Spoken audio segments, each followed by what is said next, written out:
buenas tardes. Gracias por asistir a esta nueva conferencia. Dentro del ciclo de conferencias La Concordia fue posible. Esta, pues, por circunstancias, finalmente, pues no ha podido ser como las anteriores en formato presencial, pero el señor Roca sí que ha querido igualmente mantenerla, aunque de forma telemática. En primer lugar, agradecerle pues haber desde el primer momento aceptado la invitación para formar parte de este ciclo. Antes de presentar al conferenciante de hoy, una cuestión de agenda, de programa, porque la próxima conferencia, mesa redonda, que está prevista para el 31 de enero, tiene que cambiar de fecha, porque hay uno de las personas que tiene que participar que finalmente tiene un tema personal médico que no puede asistir a la conferencia. Se trasladará entre la del 22 de febrero y la del 21 de marzo. En todo caso, en la mesa redonda del 21 de febrero se dirá la fecha exacta de cuándo se recuperará esa mesa redonda del 31 de enero, que no se podrá realizar en esa fecha.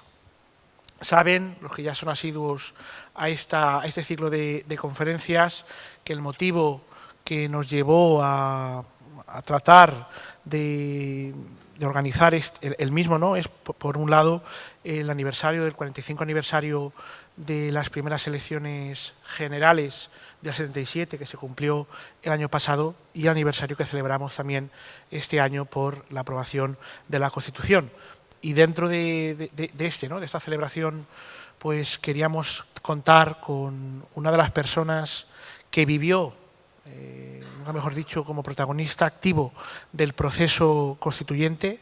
Saben que cuando se celebraron las primeras elecciones democráticas se organizó una ponencia donde hubieron, pues, diferentes personas que representaban el arco parlamentario, pues que se encargaron de tratar de llegar a un consenso para aprobar ese marco constitucional que tuviera que ser, pues, de alguna manera, marcar un poco, ¿no?, pues el nuevo sistema que se abría en ese momento. Uno de los ponentes y padre de la Constitución fue el señor Miquel Roca, que en ese momento representaba al grupo de la minoría catalana en el Congreso, así se denominaba entonces, y que también, pues, representó, porque no estuvo en la ponencia, de alguna manera, al Partido Nacionalista Vasco. Ha sido profesor de universidad, es doctor honoris causa en diferentes universidades españolas, sigue hoy siendo abogado en ejercicio desde el año 1962 y es socio presidente del despacho que lleva su nombre. Ha sido secretario, consejero y consejero en diferentes entidades. Fue diputado por la circunscripción de Barcelona en el Congreso de los Diputados y presidente del Grupo Parlamentario Catalán en el Congreso de los Diputados desde 1977 a 1995. Formó parte, entre otras, de la ponencia, como he dicho antes, de la aprobación de la Constitución y también de la comisión que redactó el Estatuto de Autonomía de Cataluña. Entre otras muchas condecoraciones y distinciones, está en posesión de la Gran Cruz de Isabel la Católica, de la Gran Cruz de la Orden del Mérito Constitucional, del Gran Collar de la Orden del Mérito Civil, de la Medalla de Oro de la Ciudad de Barcelona, de la Medalla de Oro del Ayuntamiento de Madrid, de la Medalla de Oro de la Comunidad de Madrid, de la Creu de Sant Jordi, de la Gran Cruz al Mérito de la Abogacía, la Gran Cruz de San Raimundo de Peñafort y la Medalla de Oro del Gobierno de Aragón. Es presidente de la Sociedad Económica Barcelonesa de Amics del País, patrón vitalicio de la Fundación Gala Salvador Dalí, patrono fundador de la Fundación Proacademia de la Real Academia de Jurisprudencia y Legislación, entre otras muchas distinciones, y hoy tenemos el placer de contar en Nules con su presencia, aunque sea en este formato telemático. Así que sin más, le damos paso al señor Roca, que la ponencia, como bien aparece en el programa, será sobre la Constitución de 1978 y cómo fue ese proceso de gestación y de llegar a esos consensos durante tantísimos meses. Señor Roca. Sí, muchas gracias.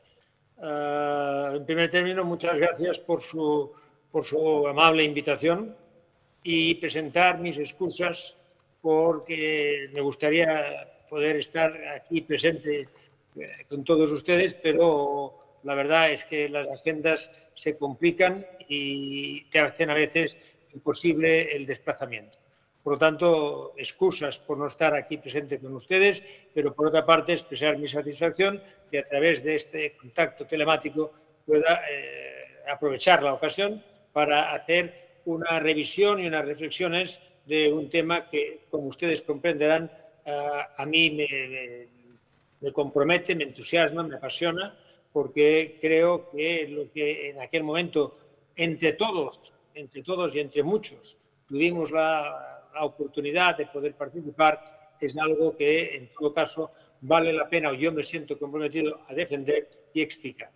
Explicar y defender precisamente en un momento en que no se les escapa a ninguno de ustedes que este es un tema que tiene una cierta controversia. Es decir, ahora hay sectores que legítimamente, yo no se lo puedo en modo alguno criticar, lo que sí hacen es criticar lo que representó el proceso de transición e incluso muy a menudo se habla de la necesidad de reformar la Constitución para adaptarla a nuevas circunstancias.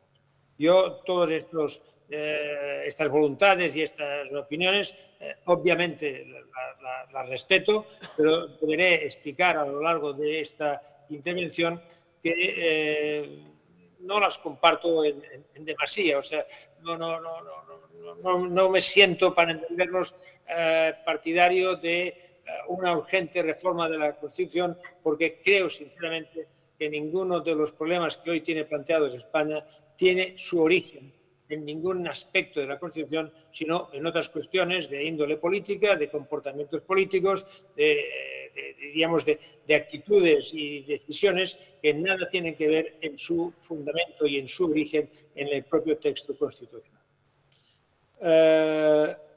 Primer término. Déjeme decir una cosa más de presentación. El que le habla es un resto arqueológico. No tengo más valor que el de la arqueología pura. Por lo tanto,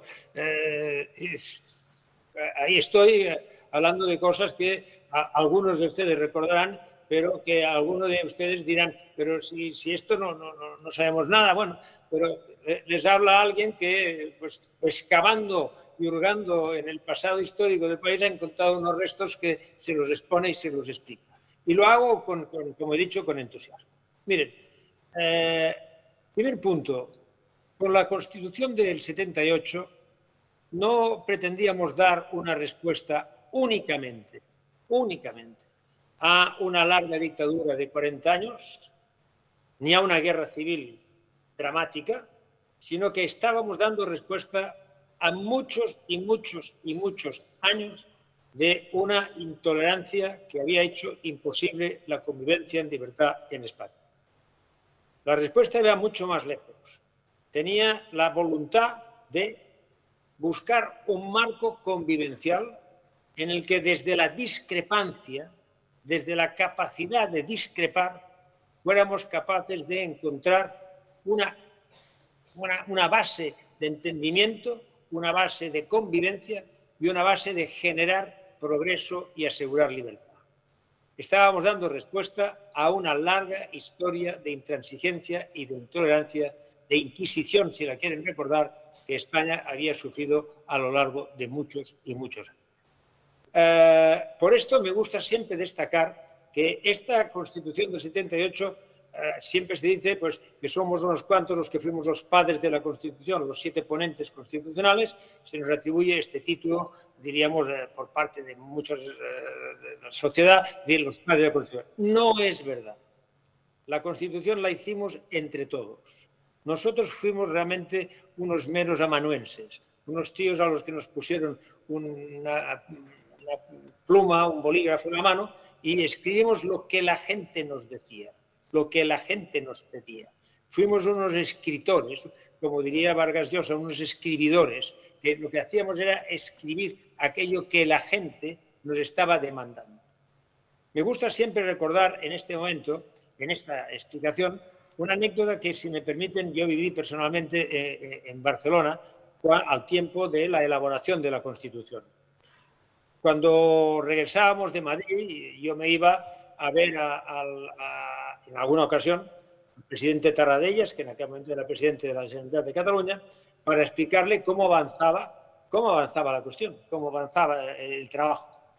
Al salir del Palacio de la Generalitat, esto era ya entrada la noche, debían ser la 1:30 de la noche, y entonces cuando salimos, yo salí del Palacio, aquello estaba muy oscuro. No era un problema de ahorro energético, es que no se encendían las luces. En aquel momento estaba muy oscuro. Yo tenía el coche aparcado detrás y entonces voy por ahí andando y veo que hay una persona que se acerca. Y se acerca muy frontalmente, viene muy directo a mí. En aquel momento aquello no era agradable, o sea, ¿qué querrá? Decían incluso muy simplificadamente, ¿qué querrá ese tío? ¿No?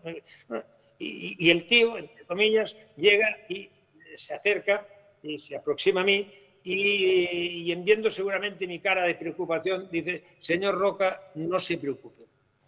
Yo solo vengo a pedirle una cosa.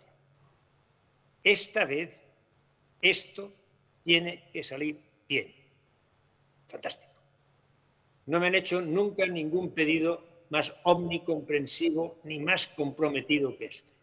Esta vez, lo hemos intentado muchas veces y hemos fracasado siempre, esta vez, esto que es convivir, tiene que salir bien, tiene que durar. Era muy sencillo. Y nosotros lo que teníamos que hacer era esto. No se crean que una Constitución es algo más solemne que el estatuto de una comunidad de vecinos. Desde a qué hora se coge el ascensor, a qué hora tal, quién saca las basuras, quién paga, quién no paga. Es un régimen en el que decimos, para convivir hemos de respetar esto. Hemos de encauzar nuestra vida por unos procesos, por unos procedimientos, por unas características que son las que dejamos escritas. Son las que dejamos escritas, para convivir. Por eso me gustaba y me gusta recordar hoy lo que cuando presentamos el proyecto de la Constitución ante la Comisión Constitucional, los 7 que la habíamos redactado, cuando la presentamos nos dieron la oportunidad de decir algo, no simplemente aquí les presentamos la criatura, sino que digan algo, ¿no? Pues les dije, mire, no sacralicemos la Constitución. La Constitución será lo que nosotros queramos.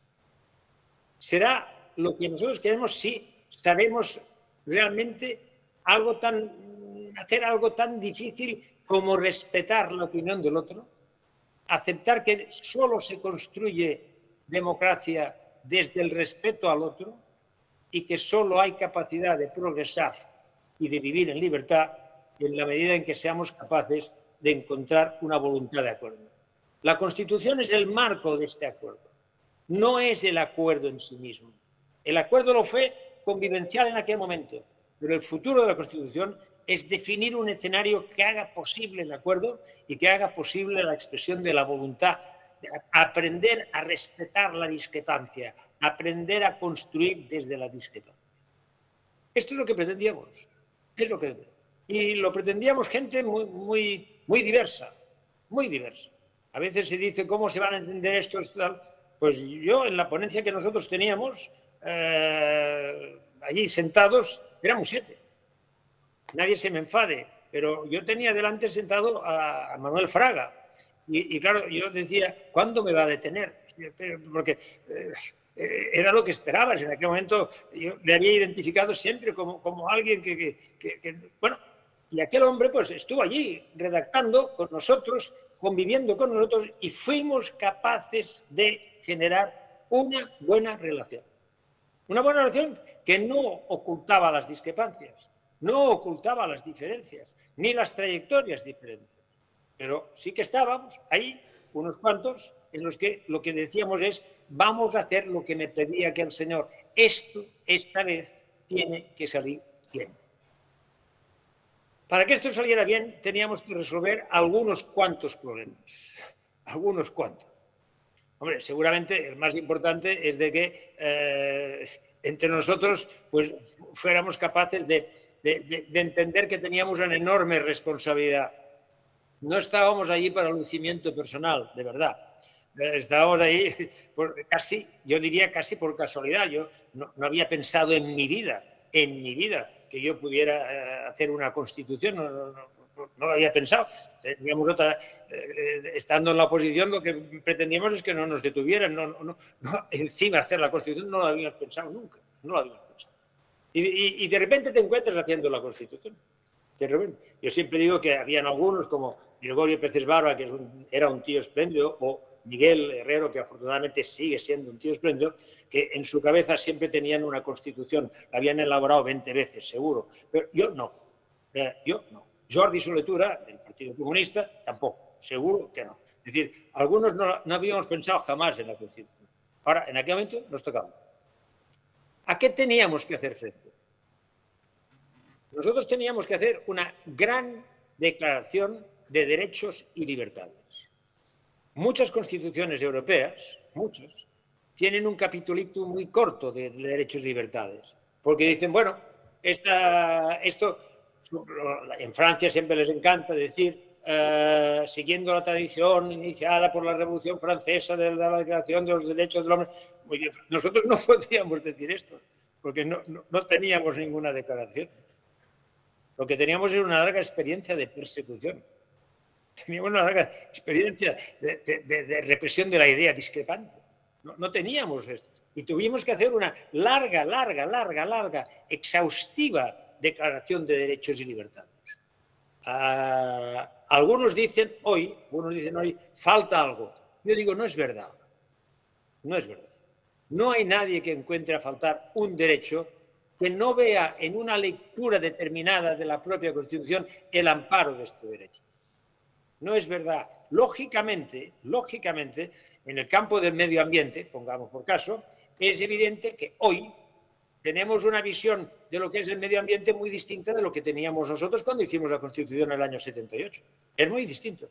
Pero no hay ningún problema relacionado con el medio ambiente que no pueda encontrar amparo en el texto constitucional. Lo que pasa es que hay que leerlo porque el derecho está para leerse en función de cada momento en que se aplica. Hoy todavía estamos aplicando el derecho romano y les garantizo que los romanos, pobrecitos, estos como imperio, ya no están ahí. Pero el derecho, leído en función de las características de cada momento, permite el amparo de todos estos derechos que el ciudadano reclama. Esto es evidente. Digámoslo muy claro, es decir, nosotros hicimos una Constitución, yo lo confieso y lo he confesado mil veces, no pensábamos cuando hicimos la Constitución en que fuera estamparase en aquel momento el matrimonio homosexual. No lo pensábamos. Pero el texto constitucional ampara esta posibilidad. No tuvimos presente en aquel momento con urgencia todo lo que representa, y además hoy con cierta polémica, todo el tema del aborto. Y esto ha podido perfectamente encontrar su amparo en la Constitución sin ninguna necesidad de reforma.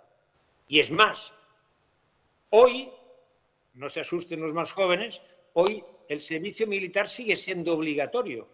Sigue siendo obligatorio, pero lo que hemos decidido es que solo hasta que nos invadan los vecinos no va a ser obligatorio. Pues ya está, ya no es obligatorio, ya ha terminado. Y como de momento los vecinos no manifiestan este interés, por lo tanto estamos tranquilos. Y esto es con la misma Constitución. Tenemos una Constitución que contempla todos los derechos, todas las posibilidades, y es cuestión simplemente de leerla en términos de contemporaneidad, en términos del momento en que esta ley se hace. Tenemos una muy buena Constitución, estén tranquilos, estén seguros desde el punto de vista de la protección y amparo de los derechos y libertades. Obviamente, algunos dicen, y tienen toda la legitimidad para decirlo, yo no hice esta Constitución. Es verdad. ¿Cuánto derecho hay que no hemos hecho y que lo aplicamos? Es decir, esta no es una suficiente razón, porque si cada generación tiene que hacer su Constitución, esto tiene su problemilla, esto tiene su problemilla. Por lo tanto, no es esta la razón. Lo que alguien tiene que decirnos, y a mí en todo caso me tiene que decir, es que esto no cubre, no ampara. Lo que yo pretendo no me lo ampara la Constitución. puede ser que no le ampare la Constitución porque no sea un derecho, porque sea una cuestión de una opinión, pero que no sea un derecho, que no lo sea. Y esto está. Hicimos y tenemos una buena Constitución en el punto y con un aspecto muy fundamental. Fíjense, no hay ninguna otra Constitución de nuestro entorno europeo occidental que tenga lo que contempla el artículo 9 de la Constitución. Cuando lleguen a casa se la tienen, se lo miran, pero ahora no lo hagan porque tampoco vale la interrupción. El artículo 9.2. Allí se dice algo muy fundamental. No únicamente los poderes públicos tienen que, obviamente, respetar el derecho y las libertades de los ciudadanos, sino que tienen la obligación de remover los obstáculos que impidan su libre ejercicio. No es simplemente una actitud pasiva, es una actitud de favorecer el ejercicio. Se le impone a los poderes públicos la necesidad de que ellos promuevan que el ejercicio sea libre, sea eficaz, que se desarrolle en su plenitud. No hay ninguna otra Constitución europea occidental que contemple esta. ¿Por qué? No es un mérito tampoco. Como llegamos más tarde, bastante más tarde que los demás, como llegamos más tarde, pues pudimos ser un poco más modernos, quiero decir, pudimos recoger esta cuestión. Pero en todo caso, ahí figura, y hoy para nosotros es una satisfacción que esto esté contemplado de esta manera. Segunda cuestión, el gran problema que teníamos también que resolver. Teníamos que resolver un tema que era la forma de Estado. La forma de Estado. ¿Monarquía o república? No sé, creo que no se van a sorprender si decimos que, bueno, pues muchos de los ponentes no habíamos contemplado jamás en nuestra cabeza, para entendernos, la forma de Estado de la monarquía como una posibilidad de futuro para España. Pero aquí lo importante no era la forma de Estado.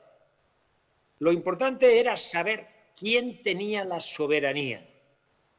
Lo importante era quién era el titular de la soberanía. Y entonces, de una manera muy contundente, la Constitución nos dice que la soberanía radica exclusivamente en el pueblo, y que de esta soberanía emanan todos los poderes del Estado. No hay ningún poder del Estado que pueda sustraerse al ejercicio y al poder de la soberanía popular. Esta era la cuestión. Esta era la cuestión que hizo posible que desde sectores, diríamos, clarísimamente muy progresistas, dijeran la cuestión está en la soberanía, ¿quién la tiene? La forma de Estado puede ser, para entendernos, pactada en la medida en que no haya ejercicio de poder que sustituya la voluntad popular. Y esto era así. Y suficientes experiencias, para entendernos, hemos tenido como para poder tener conciencia clara de que en todo caso, desde el punto de vista de la forma de Estado, no se ha sustraído lo que diríamos el ejercicio de la soberanía popular. ¿Hay alguna cuestión candente en este momento? No en relación a la forma de Estado, sino al equilibrio de los poderes del Estado. Y debo decir, porque esto yo no puedo entender que ningún poder del Estado, el que fuere, pueda escaparse del ejercicio y control de la soberanía popular. No lo puedo entender. Los que controlan al legislativo están igualmente sometidos al ejercicio de la soberanía popular. Todos estamos sometidos al ejercicio de la soberanía popular. Nadie puede pretender estar al margen de este control. Nadie. Y esto se dijo así. Y esto se escribió así. Y esto funcionó. Y fíjense, y funcionaría si se cumpliese lo que está escrito allí. Otra cosa es que no se cumpla lo que está escrito. Esto es una cosa que yo ya no me toca. Los arqueólogos se limitan a constatar la antigüedad de las piezas, no el mal uso que de las mismas se ha hecho. Ya está. Pero lo que está escrito está escrito.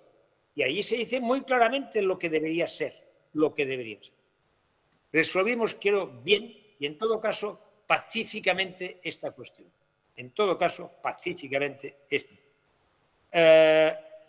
Un tercer punto importante.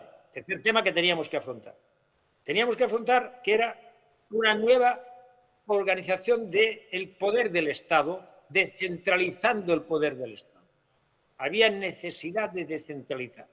En este sentido, y que es verdad que esta era una cuestión que podía sentirse más en unas regiones que en otras, en unos puntos de España que en otros. Algunos en unos sitios más y en otros menos. A veces se decía, esto lo decía Pepe Bono, el que fue presidente de las Cortes y también presidente de Castilla y León, Castilla-La Mancha, ¿no? Ahora no recuerdo, pero Pepe Bono decía, cuando nosotros en el año 75, 76 hacíamos una manifestación diciendo libertad, amnistía, estatuto de autonomía, ellos decían, muchos pensábamos libertad para todos, amnistía para todos, estatuto de autonomía, y decían para Cataluña y el País Vasco. Y luego se generalizó, la solución se generalizó. Algunos, a mí personalmente, me han acusado de decir, oye, es que al generalizarlo esto se hizo un error. ¿Cómo voy a negar yo a nadie el derecho que reclamo para mí? Yo no lo puedo negar. La autonomía unos la podían sentir más, otros la podían sentir menos. Pero si la reclamaban, yo no se la negaría jamás. Por lo tanto, la generalización autonómica ha generado el Estado más descentralizado que tiene Europa en este momento. A veces se nos compara con lo que representa la descentralización federal de la República Alemana, de los alemanes. Pero con una diferencia muy importante que me encanta contar. La descentralización alemana la hicieron los tanques americanos. Nosotros la hicimos nosotros mismos solitos. Ellos la hicieron, ¿por qué? Porque todo el mundo tenía miedo de la reunificación alemana. Y los dividieron para evitar que juntitos hicieran disparate. Y aquello fue... Nosotros lo hicimos nosotros mismos. Lo hicimos entre todos nosotros. Con más acierto, con menos acierto. Pero hoy no hay Estado europeo más descentralizado en su poder territorial que lo que representa España en este momento. Les tengo que contar que todavía hoy, ya no aquí en Nules, sino que a veces te invitan a hacer una conferencia sobre estas cuestiones, te invitan, no sé, pues a los países más lejanos de Asia o de América o de donde fuere. Y yo últimamente ya digo, muchas gracias, no voy a ir, entre otras razones porque no les voy a explicar lo fantástico que es esta descentralización que en España se critica tanto. Claro, todos la quieren copiar, pero nosotros la rechazamos. Digo, por lo tanto, me parece absurdo venir aquí a decirles, oiga, mire qué fantástico, y todos dicen, oiga, pero el periódico dice, claro, esto, los límites de nuestro quehacer democrático nos los ponemos nosotros mismos. No busquemos responsabilidades en un documento. El documento está ahí expuesto, Y todo el mundo sabe, puede buscar este artículo y aquel otro, y lo puede buscar. Pueden hacer lo que quieran, pero lo que no se puede es encontrar, decir, ¿cómo puedo encontrar un artículo que me permita incumplir lo que pone la propia Constitución? Este artículo no existe. No contemplamos la posibilidad de incumplir la Constitución. Contemplamos la posibilidad de que se cumpliera. Y esta es, en todo caso, la reflexión que a mí me gusta introducir en esta etapa, ¿no? Miren, la Constitución es fundamental. Y la transición fue fantástica. Entonces alguien dice, pero este tío está chalado. Decir que la transición fue bien, la transición fue maravillosa, fue fantástica. Y algunos de los mayores que están aquí la echan en falta. Porque en aquel momento había una cosa muy importante. Sabíamos que o nos poníamos de acuerdo o no había futuro. Porque la democracia, permítanme pontificar, alguna vez uno tiene derecho a hacerlo, La democracia es pacto. La democracia es pacto. Si no hay pacto, si no hay capacidad de acuerdo, si no hay capacidad de aproximación, es muy difícil avanzar. Hacemos una sociedad, hemos hecho entre todos una sociedad cada vez, para entendernos, más madura, una sociedad con más ideas propias y, por lo tanto, la opinión se fragmenta. Ideológicamente hay más que antes. La gente quiere tener su refugio de identificación con un conjunto, con tal. Hay más. La diversidad nos impone pactar. Es que es obvio, la pluralidad nos impone pactar. Cuando la Constitución consagra entre sus valores fundamentales uno que tampoco existe en otras constituciones europeas, que es el valor del pluralismo político, nos está invitando y recordando que el pluralismo quiere decir pacto. Quiere decir, yo te dejo opinar como tú quieras, tú déjame opinar como yo quiera, y entre los dos busquemos a ver qué puntos de acuerdo podemos coincidir. Esto era la Constitución. Y esto fue durante un largo periodo de tiempo la transición. Ahora esto es más complicado. Ya lo saben ustedes, y se ha complicado bastante y ya está. Ahí les queda el regalo. Pero en todo caso, no me corresponde a mí. Yo sí que lo que me corresponde es decir, perdonen, en nombre de muchos que ya no están,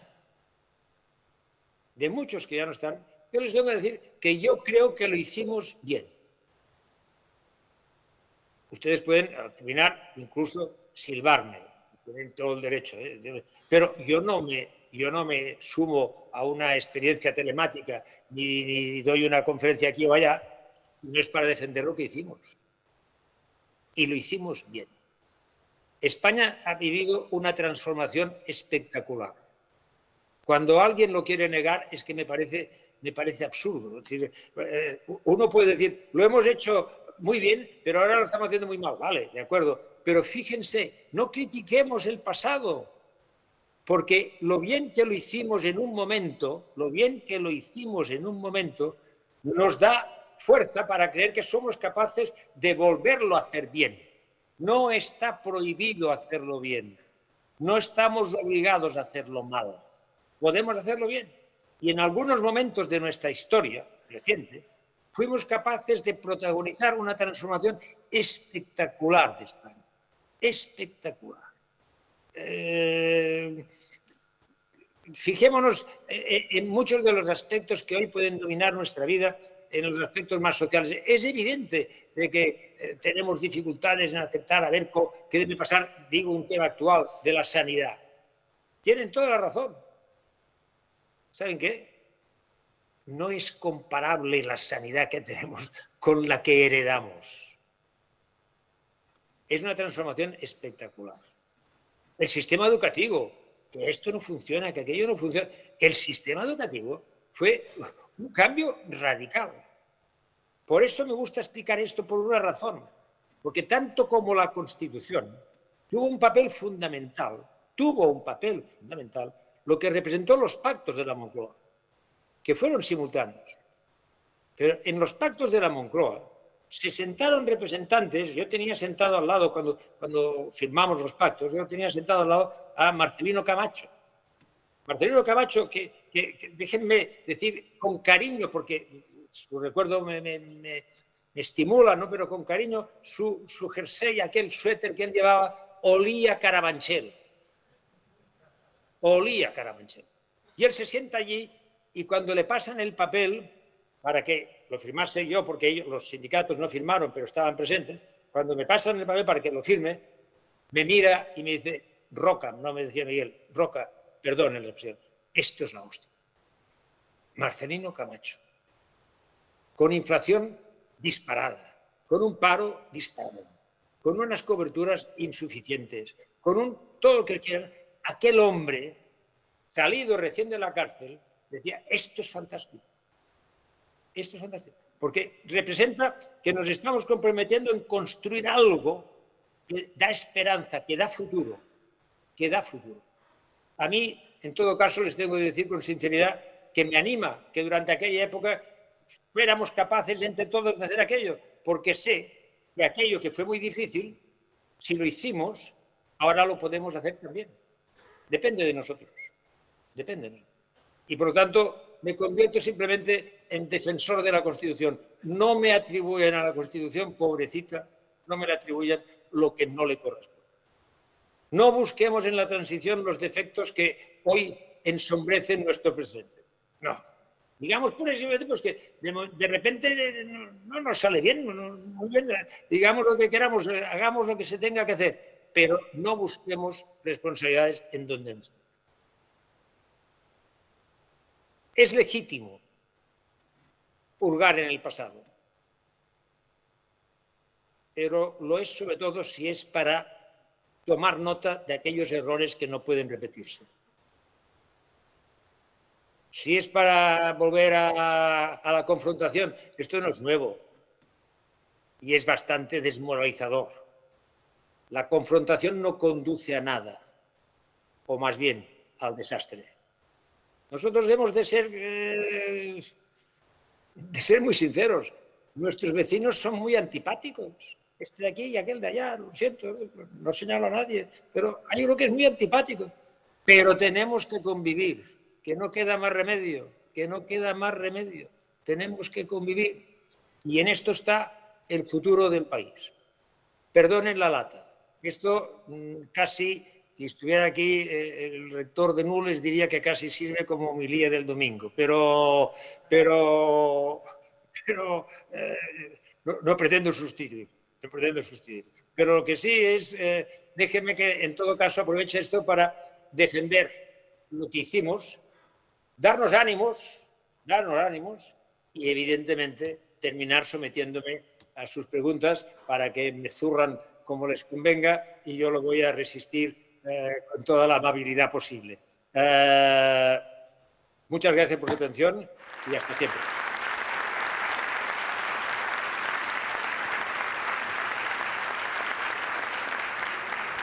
Bueno, en primer lugar, señor Roca, reiterar el agradecimiento por su ponencia, que creo que ha sido esclarecedora. Se nos ha hecho, creo que corta a todos, porque escuchar a personas de su talante es un absoluto placer y podríamos estar aquí horas y horas escuchándole.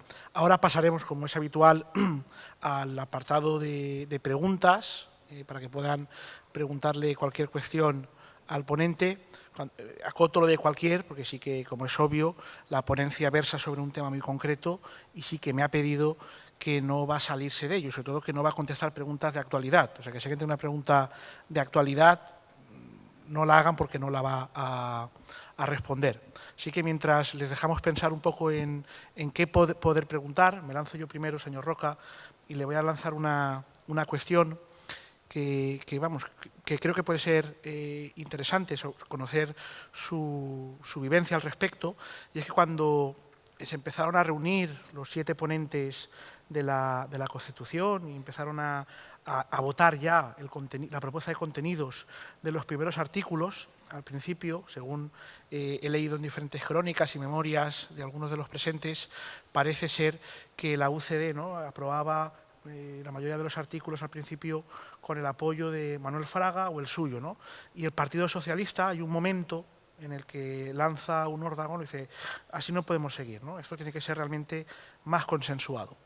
Y ahí aparece esa reunión, ¿no?, con Gregorio Peces Barba, Fernando Abril, que el propio Fernando Abril, vicepresidente del Gobierno, empieza a celebrar reuniones nocturnas con el Partido Socialista y algunos de los padres de la Constitución. Entonces sí que quería saber un poco cómo fue ese momento, si realmente se vivió en ese episodio realmente preocupación porque se pudiera romper el consenso y no llegar a él, y sobre todo si vivió o padeció eso que se dice de que el vicepresidente Fernando Abril tenía una capacidad enorme, sobre todo por las noches, de tras horas y horas y horas de negociación poder llegar a convencer a las otras personas con las que negociaba. La verdad, coincide vuestra pregunta, alcalde, coincide con un momento muy curioso. Yo este viernes voy a estar en Cádiz para dar el premio que el Colegio de Abogados, con el nombre de José Pedro Pérez Llorca, nos dio el año pasado a Miguel Herrero y a mí como ponentes vivos de la Constitución. Y en este año lo van a dar, y yo formo parte del jurado, a Alfonso Guerra, porque tanto Alfonso Guerra como Fernando Abril tuvieron un papel también muy importante para forzar que este consenso fuera posible. Y esto es bueno. Pero, por ejemplo, también yo debo decir que la actitud de Fraga, una actitud muy positiva. Fraga arrastró al consenso constitucional a mucha gente que por su origen político no lo hubieran apoyado sin Fraga. Él arrastró al consenso a gente procedente muy claramente de lo que era un franquismo militante, y él los arrastró a la expresión de su conformidad al texto constitucional. Yo creo que hay muchos ejemplos de esta naturaleza. Mucha gente que hizo... Yo tengo una anécdota, si me permiten. Es peligrosa la anécdota que voy a explicar, pero ahora que ya la he anunciado, ya no sé sustituirla por otra. Por lo tanto, voy a por ello. Fíjense, el día que aprobamos el Estatuto de Autonomía de Cataluña, que para mí, obviamente, era una gran ilusión, Adolfo Suárez sube desde su escaño hacia arriba para felicitarnos a los diputados de nuestra minoría, de nuestro grupo parlamentario. Mientras Suárez está subiendo, yo oigo un golpe en mi espalda de una mano que se me acerca, y es la de Blas Piñar. Blas Piñar. Y Blas Piñar me dice: vengo a felicitarte porque yo sé lo que esto representa para ti. Él había votado y militado en contra activamente, pero él era capaz de decir en aquel clima: te felicito a ti porque yo sé lo que representa para ti. Mucha gente hizo un esfuerzo enorme, mucha gente hizo un esfuerzo muy importante, porque para todos nosotros había muchos recuerdos muy próximos, recuerdos de familias, de amigos, de compañeros, de tus propias experiencias. Todo aquello era pero teníamos que entendernos. Y como ha dicho David, el tema del comportamiento de Fernando Abril, de Alfonso Guerra y de otros muchos que en papeles más discretos y en papeles menos protagonistas quisieron también contribuir. Miren, yo tengo una necesidad de recordárnoslo. La Constitución puede ser muy criticada. La votó el 91% de los ciudadanos de este país. La primera Constitución sometida al referéndum popular, la primera de las tantas constituciones, creo que son 7, que tuvo España, ninguna fue sometida a referéndum popular. La primera fue la del 78. Y el 91% fue a decir que sí. Hombre, cuando alguien me ofrezca algo que se acerque un poco a esta cifra, empezará a tentarme. Hasta aquel momento me quedo con el 91. Pero este 91 no es mérito de los que redactamos la Constitución, es mérito del clima general del país, que quería que esto, esta vez, saliera bien. Y lo impuso. Yo no me hubiera atrevido a ir en contra del peso, de la presión de esta opinión popular. Era imposible. Te presionaba. Estabas ahí muy presionado por una voluntad, muy potente, de decir, esto esta vez tiene que salir bien. Nos lo merecemos. Dejemos de ser ya una cosa rara que hay por allí, que siempre me ha gustado recordar de que nosotros hemos dicho muchas veces que España, una de las grandes virtudes, es que fue neutral en las 2 guerras mundiales. Claro que fue neutral en las 2 guerras mundiales. Estábamos tan ocupados matándonos entre nosotros que no teníamos tiempo de matarnos con los de fuera. Pero es que, es decir, cuando ustedes vean un diccionario político, verán que hay grandes palabras que siempre son en inglés. el frido. Está de ahí siempre las palabras. Nosotros hemos aportado al diccionario político la coronelada. La coronelada, esto lo aportamos nosotros. El golpe de Estado, todo esto son expresiones que surgen de nuestro acervo más típico. Bueno, por una vez lo hicimos tan bien que el mundo se rindió. El mundo dijo, ¿qué tíos estos? Han sido capaces de hacer algo importante. Han sido capaces de hacer algo importante. Tenemos que sentir vergüenza por aquello. Me niego. Y fueron muchos, David, muchos. Fue Fernando Abril, fue Alfonso Guerra, fueron muchos, fueron el recordado Adolfo Suárez, fueron muchísima gente que desde su pequeña o gran aportación, dio apoyo a aquello que luego resultó ser algo que nos unió, que por primera vez notamos que convivíamos en algo que era compartido.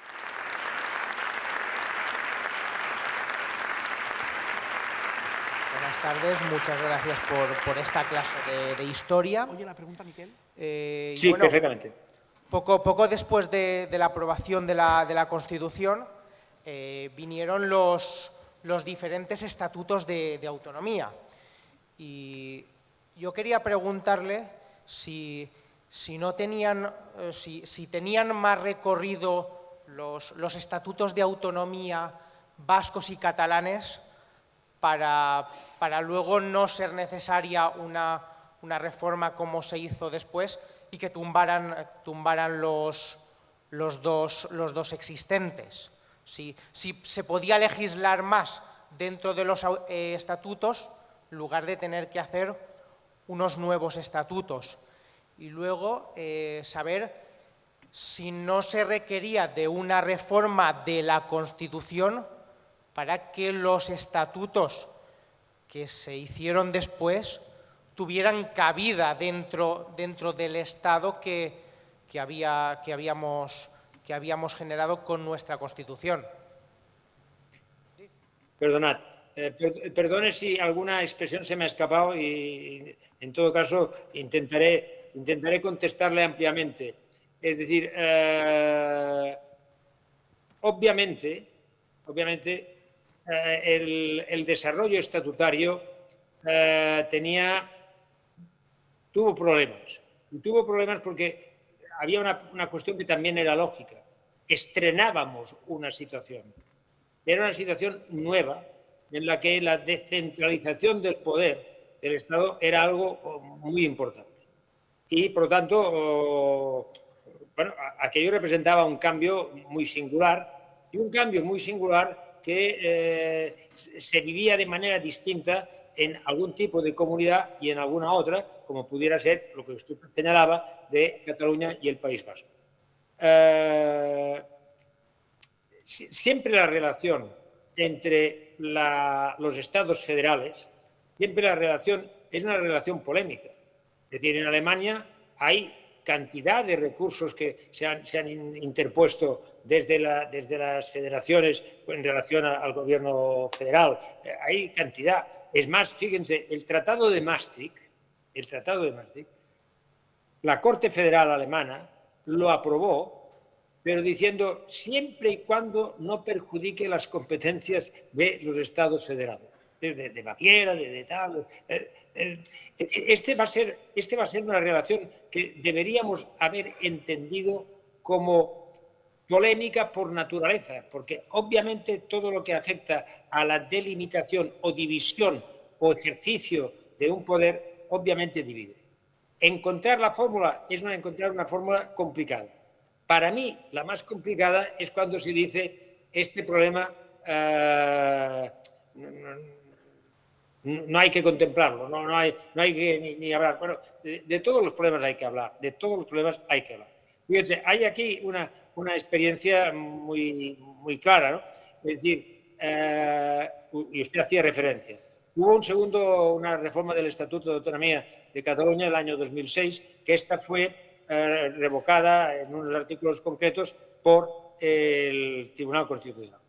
Bien, esta situación que generó muchos problemas, ya no podrá repetirse. porque a mi entender, un grave error fue interponer un recurso después del referéndum que lo aprobó por parte de los ciudadanos. Hoy esto ya no sería posible. El recurso tiene que ser previo.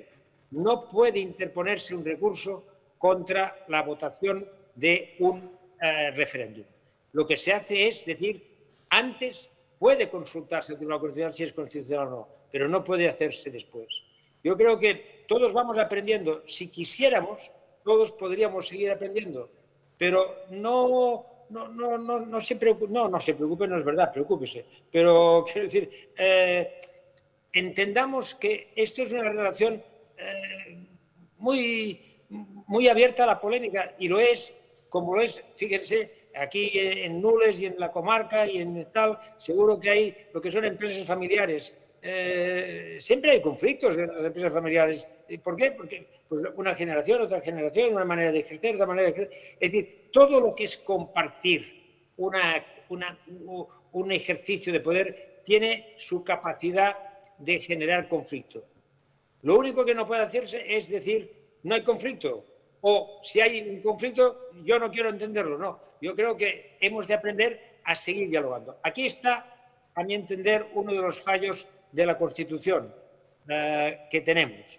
Es que el Senado no es una buena cámara de representación territorial. Hoy el Senado es una cámara diríamos, de corrección. Lo que en el Congreso se ha hecho relativamente bien, pues en el Senado se corrige. Es una cámara de corrección, incluso a veces de corrección gramatical. Pero no es una cámara que ejerza realmente la representación territorial. Sería bueno pensar en ello. Es decir, en Alemania, el Senado alemán tiene una importancia, bueno, singularísima, o en Estados Unidos. Nuestro Senado es hoy más un escenario que se aprovecha para conflictivizar o para discutir que propiamente un escenario que haga la representación territorial. Yo creo que por aquí sí que es verdad que deberíamos hacer un esfuerzo para potenciar el papel del Senado en el desarrollo de las comunidades autónomas en España. Señor alcalde, si me puede hacer un pequeño resumen de estas preguntas. Porque... si no me equivoco, lo que le preguntaba era que ha dicho que en su última intervención que cree que el Senado es un tema corregible. Lo que le pregunta, si no me equivoco, es si considera, con el tiempo pasado, si habría alguna otra cuestión de la Constitución que hoy, 45 años después, hubiera podido hacerse de forma diferente.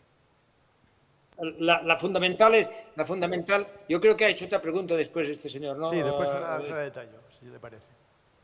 Pero en fin, la primera tiene razón. Yo la que veo clarísimamente es la del Senado. Hay más cosas que pueden hacerse. Hombre, seguramente vista la experiencia, deberíamos garantizar en la Constitución algún cambio en el sistema de financiación de las comunidades autónomas. Este no se rige por la Constitución, se rige fundamentalmente por la LOFC, la Ley Orgánica de Financiación de las Comunidades Autónomas. Pero lo que es evidente es que la práctica está demostrando que los mecanismos de resolución de conflictos económico-financieros tributarios no son suficientes.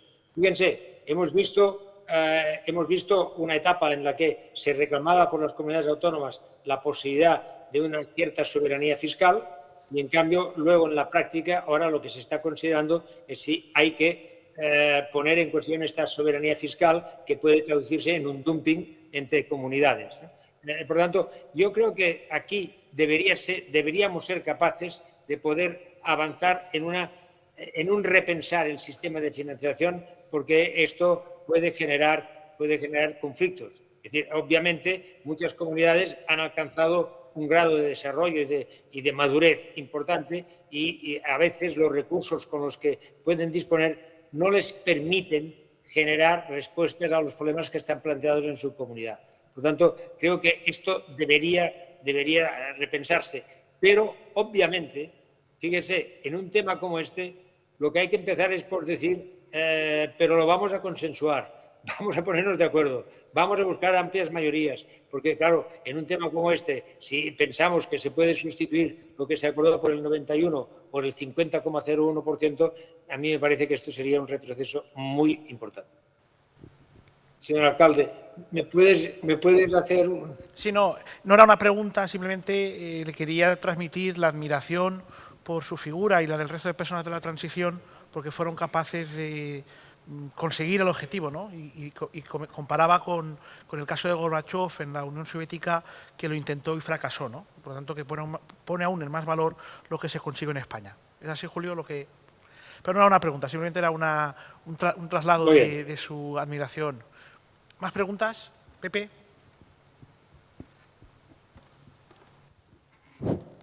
Buenas tardes. ¿Se me oye, señor Roca? ¿Lo oye? Sí, perfectamente. Cuando dicen señor Roca les oigo, después esto se complica. Bueno, el alcalde ha dicho que usted se va a ceñir y contestar solo lo que haya dentro de la Constitución. Yo pienso que mi pregunta que voy a hacerle está enmarcada dentro de la actualidad, dentro de la Constitución, y es la siguiente. Señor Roca, como miembro constituyente de la Constitución española de 1978, en la que casi todos los españoles estuvieron de acuerdo, como usted muy bien ha dicho, ¿cómo ve la situación en estos momentos ante esos radicales independentistas que no aspiran más que a romper España con el beneplácito del señor Sánchez? El actual presidente del gobierno dijo que jamás pactaría con Podemos y pactó. Dijo que no cambiaría el delito de sedición y malversación y lo cambió, entre otras muchas que no voy a mencionar. Hace pocos días el señor Sánchez en televisión, refiriéndose a Cataluña, dijo que no habrá referéndum y esas palabras a mí me dan horror. La Constitución dice que España es una e indivisible. Esperemos que nadie intente romperla. Usted, como buen catalán, ante la gravedad de un referéndum en Cataluña, ¿qué opinión nos daría al respecto? Gracias. No se crea, le voy a contestar. Sigo siendo fiel a la literalidad de la Constitución española de 1978 en todos y cada uno de sus extremos. Nada más.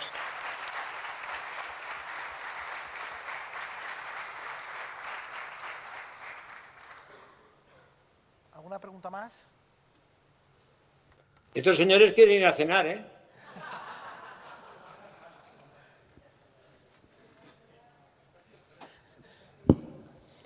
Sí, buenas tardes, don Miguel. Mi pregunta sería, para que me diga afirmativamente. Después de 44 años que ha cumplido la Constitución, y en aquella época ustedes se pudieron poner de acuerdo, ¿por qué en estos momentos trascendentales hay tanto lío en ponerse de acuerdo para hacer si hay algún retoque que hacer? Porque usted mismo lo termina de decir ahora también. Es la del 78 la que nos ha valido 44 años ya. ¿Podríamos hacer algún retoque o seguimos en la misma?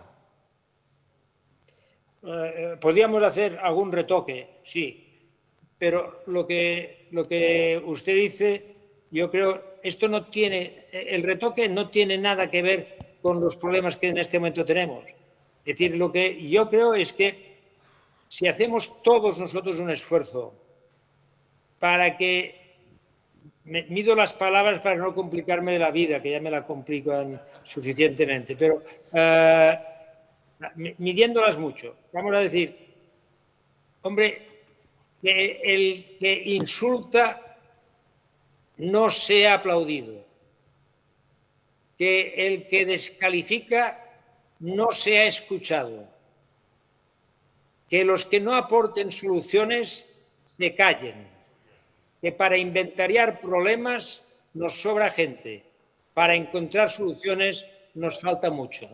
Por lo tanto, apliquemos nosotros mismos lo que debemos hacer, porque algo tenemos que ver, porque si en definitiva ahora tiene premio el insulto, es que el premio se lo damos nosotros.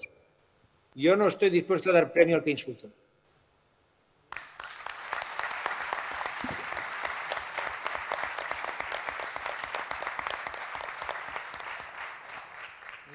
Señor Roca, después de su conferencia tengo bastante claro cómo está la Constitución, pero hay un punto que no me deja de tener en claro.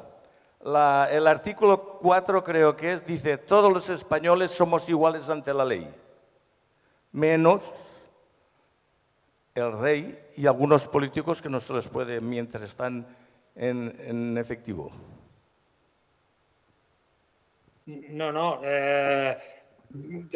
vamos a ver, yo le puedo responder lo que diríamos la respuesta correcta jurídicamente. Usted lo ha dicho, todos somos iguales ante la ley y es la ley la que establece unos tratos singulares en función de unos posicionamientos institucionales. Esto es otro tema, pero todos somos iguales ante la ley. Y es más, déjeme decir, algunas de las experiencias que hemos vivido últimamente demuestran que incluso en este campo de la protección institucional de determinadas personas, lo que ha habido es actuaciones judiciales muy concretas sobre estos temas. Por lo tanto, no estamos, para entendernos, comparativamente mal en este campo de aquí.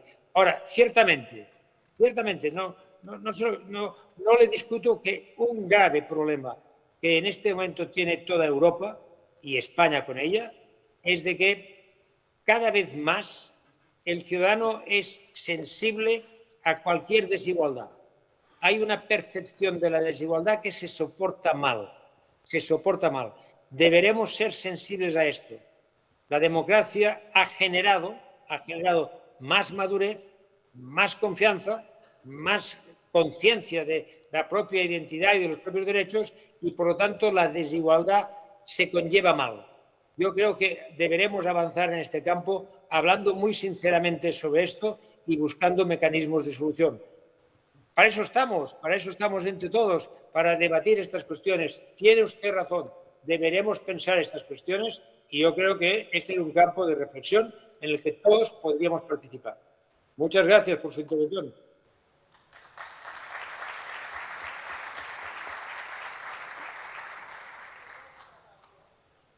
¿Alguna pregunta más? No les aprietes, alcalde. Han venido cenados, Miquel. Han venido cenados. ¿Alguna pregunta más que no veo allí? Señor Roca. Sí. Buenas noches. Gracias por la conferencia.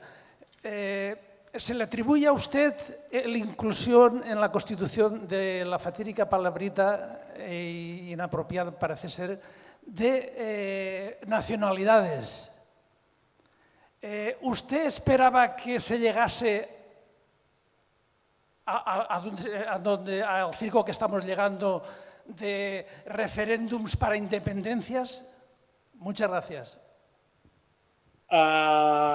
Es verdad, se me atribuye y seguramente habrán otros que puedan decir lo mismo. Yo creo tener una cierta responsabilidad por la incorporación del término nacionalidades en la Constitución, que por cierto son muchas estatutos de comunidades autónomas que recogen esta expresión de nacionalidad en sus propios estatutos, lo cual quiere decir algo, quiere decir que realmente había esta necesidad o este deseo de recoger.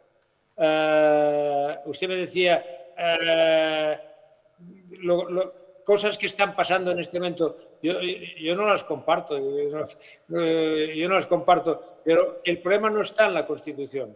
El problema no está en la Constitución. El problema está, en todo caso, en lo que, diríamos, se quiera estirar al margen de la Constitución.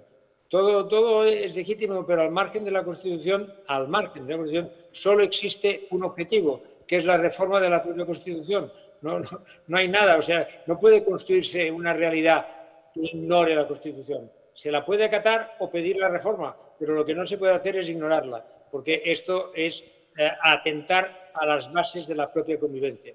Esto es lo que no se puede hacer.